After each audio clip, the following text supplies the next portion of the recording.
El Evangelio del día. En el nombre del Padre, y del Hijo, y del Espíritu Santo. Amén. Sábado 11 de abril de 2026, sábado de la octava de Pascua.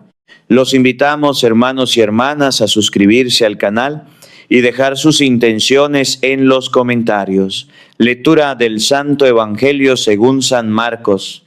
Habiendo resucitado al amanecer del primer día de la semana, Jesús se apareció primero a María Magdalena, de la que había arrojado 7 demonios. Ella fue a llevar la noticia a los discípulos, los cuales estaban llorando, agobiados por la tristeza. Pero cuando la oyeron decir que estaba vivo y que lo había visto, no le creyeron. Después de esto se apareció en otra forma a 2 discípulos, que iban de camino hacia una aldea.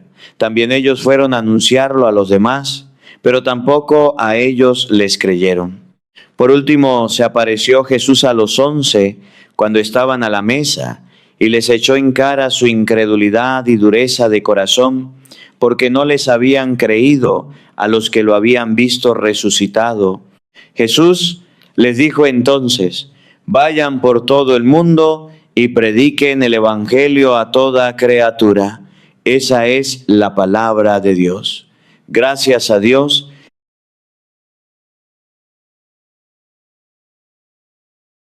Hay algo que me persigue esta mañana. Una pregunta que no me deja en paz desde que abrí el Evangelio de hoy. Y quiero que esa pregunta te persiga a ti también. ¿Tú le habrías creído a María Magdalena? Piénsalo bien. No lo respondas rápido. No me des la respuesta piadosa que crees que debes dar. Te lo pregunto en serio, desde las entrañas. Si tú hubieras estado en ese cuarto, llorando, roto por dentro, con los ojos hinchados de tanto llorar, con el corazón hecho pedazos porque habían matado al hombre que cambió tu vida, y de pronto llega una mujer a quien todos conocen por su pasado turbio, una mujer que fue poseída por 7 demonios, una mujer que en aquella cultura no valía como testigo ante ningún tribunal, y te dice: lo vi, está vivo, resucitó. ¿Tú lo habrías creído? Seamos honestos. Probablemente no. Y esa honestidad, hermano, hermana, es el primer paso para entender lo que Dios quiere decirte hoy. Porque el Evangelio de este sábado de la octava de Pascua no es solamente un relato histórico de lo que pasó hace 2000 años en Jerusalén. Es el retrato exacto, quirúrgico, brutal, de lo que sucede en el corazón humano cuando la resurrección toca a la puerta. Y el corazón humano, el tuyo y el mío, tiene una respuesta muy particular a esa llamada. Cierra la puerta con llave, se arropa con su tristeza y dice: no puedo creer eso. Es demasiado bueno para ser verdad. Marcos nos dice algo que los otros evangelistas suavizan un poco. Marcos no tiene pelos en la lengua. Dice que Jesús, cuando se apareció a los 11, les echó en cara su incredulidad y dureza de corazón. La sacó en cara. No los consoló primero. No empezó con un abrazo. Les dijo en la cara lo que eran: incrédulos y duros de corazón. Y eso me parece que es la misericordia más grande que Jesús pudo mostrarles en ese momento. Porque la verdad dicha con amor, aunque duela, es la única que libera. Quiero que te quedes con esa imagen un momento. La sala donde están reunidos los discípulos. La tristeza que los aplasta como una losa.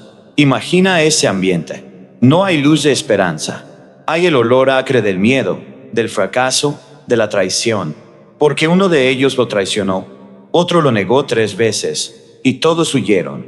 Todos. El grupo entero que había prometido morir con él, que había dicho: contigo voy hasta la muerte. En el momento de la prueba, desapareció. Y ahora están ahí, encerrados, aplastados por la culpa, por el dolor, por la vergüenza. Y en ese cuarto entra María Magdalena con la noticia más grande de la historia del universo, y ellos no le creen. Luego llegan los 2 de Emaús, que también tuvieron un encuentro con el resucitado, y tampoco les creen. 2 testimonios, 2 testimonios diferentes, independientes, de personas que vieron lo mismo. Y la respuesta del grupo es la misma: no. ¿Sabes por qué no les creyeron? No era porque María Magdalena fuera poco confiable. No era porque los de Emaús estuvieran confundidos. Era porque en ese cuarto reinaba algo muchísimo más poderoso que los argumentos racionales. Reinaba el dolor que ya se había instalado como dueño. Reinaba la certeza oscura de que lo bueno siempre termina mal. Reinaba esa voz interior que todos conocemos y que dice: no te ilusiones, no esperes más, ya lo viviste, ya viste cómo acaba. Esa voz, esa maldita voz que nos susurra que la esperanza es una trampa, que creer es exponerse a ser herido otra vez, que es más seguro quedarse en el dolor conocido que arriesgarse a la alegría desconocida. Esa voz tiene un nombre en la teología: se llama asedía. En el lenguaje de hoy se llama depresión espiritual. Y es, quizás, la epidemia más silenciosa y más devastadora de nuestro tiempo. Estamos viviendo en un mundo que ha apostado todo al cinismo. Un mundo donde quien espera es tildado de ingenuo. Donde quien cree es mirado con condescendencia. Donde la dureza de corazón se vende como sofisticación intelectual. Yo ya no me creo ese cuento. La vida me enseñó a no esperar nada. Mejor no ilusionarse. Y esto no lo digo yo criticando al mundo desde fuera, como si la iglesia estuviera libre de esto. Lo digo mirando adentro, mirando a cuántos bautizados viven exactamente como los discípulos encerrados en ese cuarto, con el nombre de cristianos, pero con el corazón cerrado a la resurrección. Porque hay algo que quiero que entiendas hoy, algo que para mí es central en este pasaje. Los discípulos no eran malos, no eran unos cínicos incorregibles. Eran personas heridas. Eran personas que habían amado de verdad y habían perdido lo que amaban. Y en ese estado, la mente construye muros. No por malicia, sino por autoprotección. El corazón dice: si no creo, no me vuelvo a ilusionar. Si no creo, no me vuelven a lastimar. Es el mecanismo de defensa más antiguo de la humanidad. Y Jesús lo sabe. Por eso no los abandona. Por eso se aparece. Por eso entra al cuarto. Por eso les dice lo que les dice, directamente, sin rodeos, sin anestesia, pero sin crueldad. Les dice la verdad porque los ama. Porque el amor verdadero no te deja en tu comodidad enferma. El amor verdadero viene, llama, rompe el muro y dice: basta, levántate, hay trabajo que hacer. Y ahí está la segunda gran lección de este evangelio, la que más me sacude personalmente. Inmediatamente después de echarles en cara la dureza de corazón, Jesús les da la misión: vayan por todo el mundo y prediquen el evangelio a toda criatura. No esperó a que estuvieran perfectos. No esperó a que superaran su incredulidad. No les dijo: bien, cuando hayan procesado todo esto, cuando estén sanados del todo, cuando no tengan dudas, entonces los mando. No, los mandó ahí mismo, con sus heridas abiertas, con sus preguntas sin respuesta, con su fe temblorosa y recién nacida. ¿Sabes lo que eso significa para ti hoy? Significa que Dios no espera que estés listo, que estés entero, que tengas todas las respuestas. Dios entra en tu cuarto oscuro, en tu crisis, en tu incredulidad, y te dice: vayan. No vayan cuando estén bien. No vayan cuando lo hayan entendido todo. Vayan ahora, con lo que tienen, con las cicatrices y todo. Aquí me quiero detener un momento, porque sé que hay personas que nos acompañan en este canal, que llevan mucho tiempo caminando con nosotros en estas reflexiones diarias, y que quizás hoy, precisamente hoy, están en ese cuarto, encerrados, con el corazón duro no por maldad, sino por cansancio. Gente que lleva años pidiendo una gracia que no llega. Gente que perdió un trabajo, una familia, una salud, y que ya no sabe bien qué esperar de Dios. Si eso te describe, quiero que sepas que este evangelio fue escrito para ti, que Jesús no te ha olvidado, que Él sigue llamando aunque tú no abras la puerta. Y a quienes nos acompañan desde hace tiempo, si estas reflexiones te han ayudado en el camino, si en algún momento una de estas palabras tocó algo que necesitabas, te invito a que compartas este video con alguien que también esté en ese cuarto oscuro hoy. No lo hagas por el canal. Hazlo por esa persona, porque a veces la resurrección llega a través de un mensaje que alguien se tomó el tiempo de enviar. Ahora quiero volver a la primera lectura, a los Hechos de los Apóstoles, porque hay algo en ese texto que me parece extraordinario y que generalmente no se subraya lo suficiente. Pedro y Juan están frente al Sanedrín, frente a los hombres más poderosos de su mundo, los sumos sacerdotes, los ancianos, los escribas. El texto dice que el Sanedrín se quedó sorprendido al ver el aplomo con que Pedro y Juan hablaban, pues sabían que eran hombres del pueblo sin ninguna instrucción. Hombres del pueblo sin ninguna instrucción.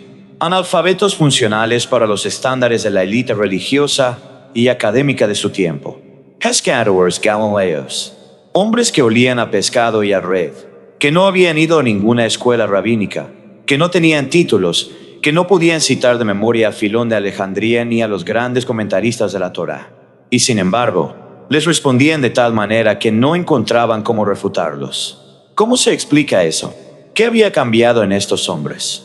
¿Qué transforma a un pescador asustado que niega a su maestro 3 veces ante una sirvienta en un hombre que se para ante el poder más grande de su mundo y dice sin temblar: juzguen ustedes mismos si es justo delante de Dios obedecerlos a ustedes antes que a Dios? Nosotros no podemos dejar de contar lo que hemos visto y oído. Una cosa, una sola cosa: el encuentro con el resucitado. No fue un curso de teología, no fue un retiro espiritual de fin de semana, no fue leer más libros ni aprender más técnicas de comunicación. Fue ver a Jesús resucitado, fue dejarse alcanzar por él. Y ese encuentro transformó su cobardía en valentía, su confusión en claridad, su miedo en una libertad que el mundo no podía comprender ni contener. Porque fíjate en la lógica del Sanedrín. Ellos mismos reconocen que el milagro es real. Dicen entre sí: han hecho un milagro evidente, que todo Jerusalén conoce y que no podemos negar. No pueden negarlo. La evidencia está ahí, de pie, en forma de un hombre que antes estaba paralítico y ahora camina. Y sin embargo, su respuesta no es la conversión, no es la apertura, es la censura. Hay que prohibirles hablar en nombre de Jesús. No podemos negar que pasó, pero tampoco podemos permitir que se siga hablando de ello. ¿Sabes qué es eso? Es el poder institucional que siente que su autoridad está amenazada y que reacciona no con la búsqueda de la verdad, sino con el control de la narrativa. Prohibir, amenazar, silenciar. Es el instinto más viejo del poder cuando la verdad lo desafía. Y esto no es solo historia antigua. Esto está pasando hoy, hoy mismo.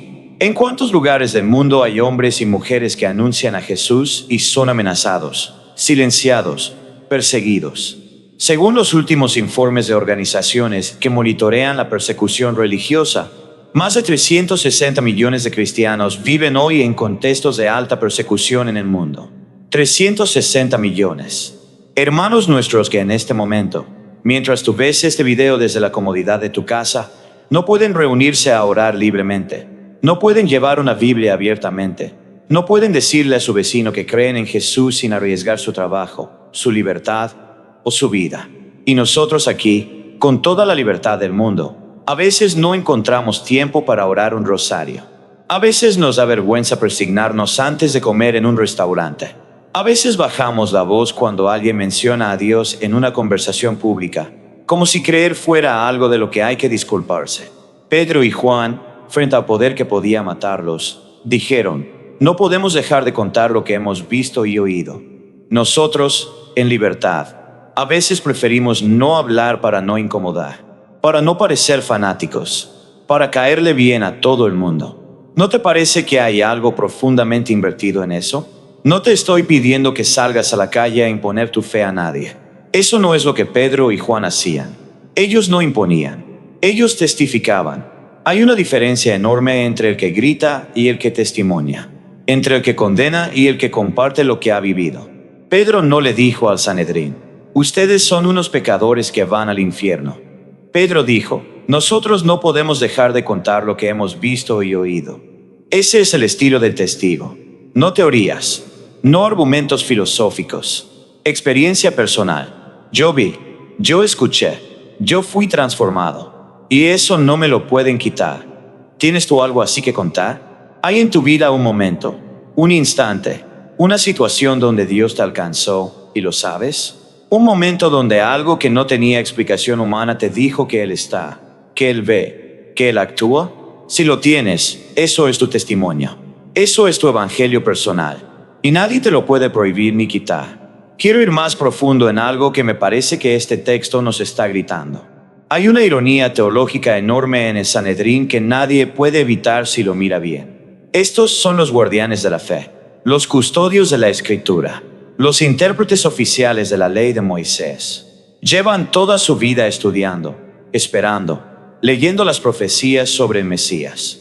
Y cuando el Mesías viene, cuando realiza milagros que ellos mismos no pueden negar, cuando sus discípulos hablan con una autoridad que no pueden refutar, la respuesta es la persecución, la amenaza, el silencio impuesto. ¿Cómo puede pasar eso?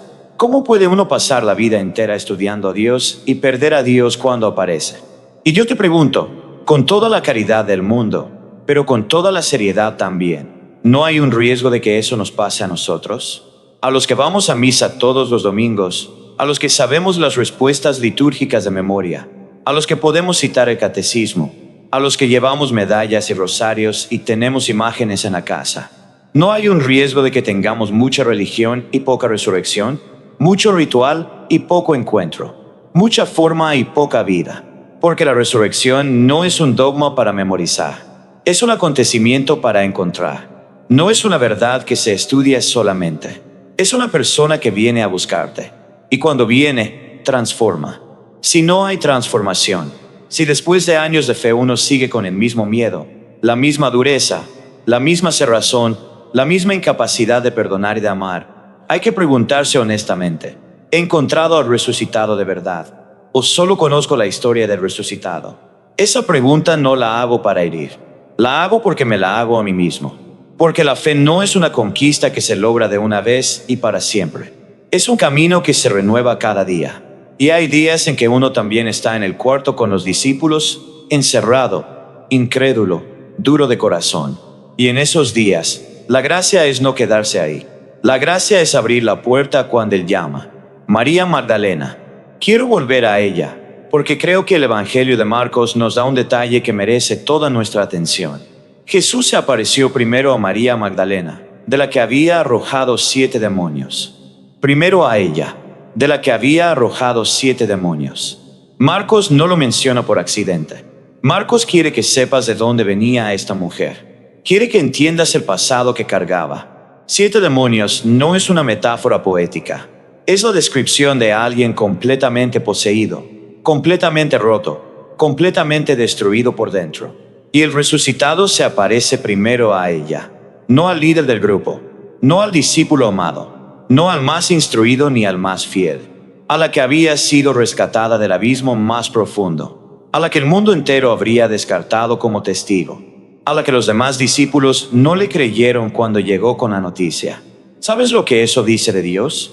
Dice que el criterio de Dios para elegir a sus testigos no es el currículum, no es el pasado impecable, no es la posición social ni el nivel educativo. El criterio de Dios parece ser, precisamente, la profundidad del encuentro personal con su misericordia. Cuanto más has necesitado ser rescatado, más arde en ti el fuego del testimonio. Hay personas que nos siguen en este canal y que llevan en el corazón un pasado del que se avergüenzan. Un pasado de adicciones, de infidelidades, de errores que quisieran poder borrar. Un pasado que los hace sentir que no tienen derecho a hablar de Dios, que quién son ellos para testimoniar cuando han fallado tanto. A esas personas les digo hoy, directamente, mirándoles a los ojos a través de esta pantalla, María Magdalena era exactamente eso. Y Jesús resucitado fue primero a ella, no después de que estuviera perfecta, no después de que hubiera hecho suficiente penitencia. Primero, porque el amor de Dios no funciona con los méritos de los que se creen limpios. Funciona con la sed de los que saben que lo necesitan.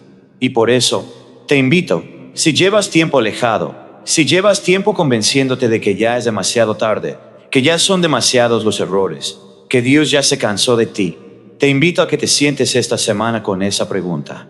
No la respondas racionalmente. Siéntate con ella en silencio y permite que Él te encuentre. Si hay reflexiones anteriores en este canal que te han ayudado a encontrarte con Él, te invito a que las revises. Hay semanas y semanas de palabra que están ahí esperándote.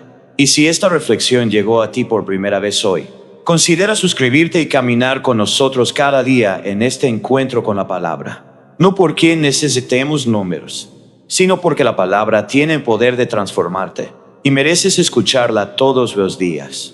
Ahora quiero hacer una conexión que me parece urgente, que tiene que ver con el mundo en que vivimos. Decía que el Sanedrín reconoció el milagro, pero respondió con censura y silencio. Y que eso no es solo historia antigua.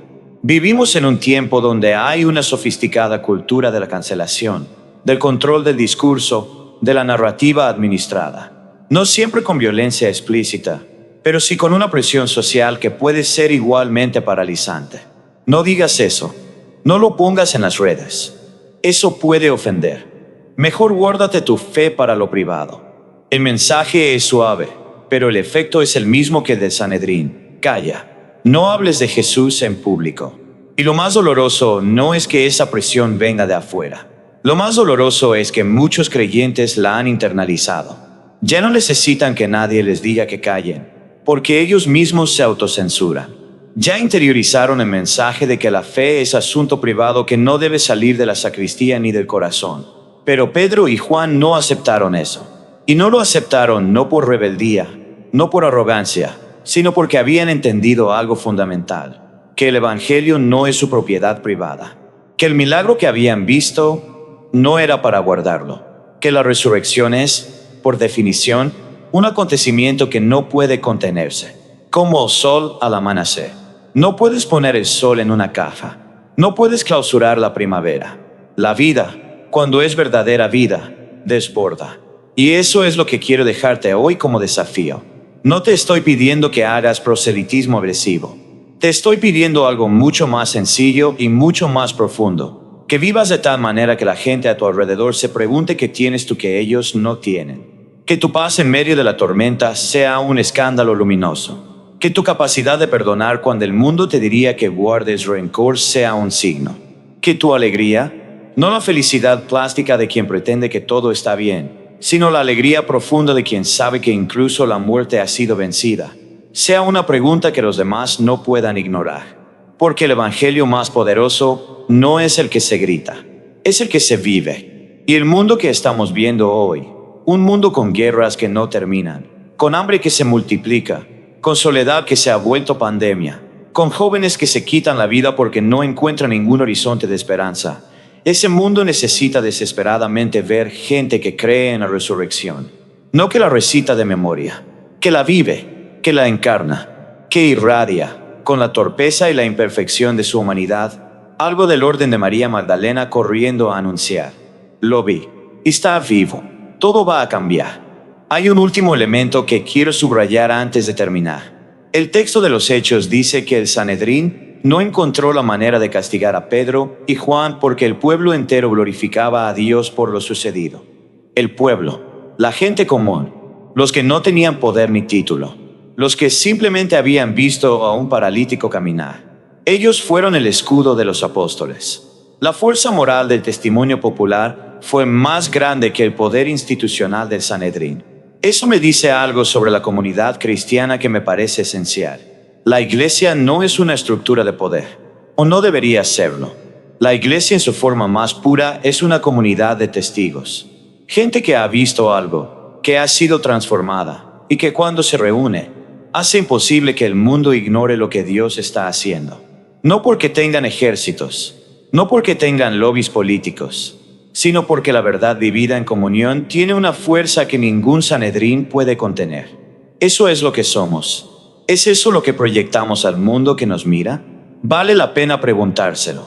La Pascua no termina con este sábado. La octava de Pascua cierra, pero el tiempo pascual continúa. Y el desafío de la resurrección se renueva cada día. Cada amanecer es una invitación a salir del cuarto, a no quedarse encerrado en el miedo, en la culpa, en el cinismo, a abrir la puerta y decir: aquí estoy, envíeme. Porque Jesús no viene a consolarte en tu cuarto para que te quedes en él. Viene a encontrarte ahí donde estás para sacarte de ahí. La misericordia que te recoge también te envía. El encuentro con el resucitado siempre termina con una misión. Siempre, sin excepción. María Magdalena, enviada a anunciar. Los de Emaús, enviados a los 11. Los 11, enviados al mundo entero. Nadie que encuentre al resucitado de verdad puede quedarse quieto.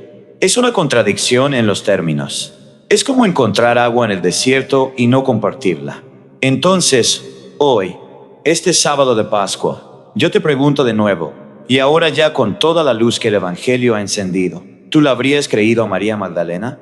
Quizás no, quizás todavía hoy, en el fondo, hay partes de ti que no terminan de creer, partes que dudan, partes que llevan la tristeza de los discípulos encerrados.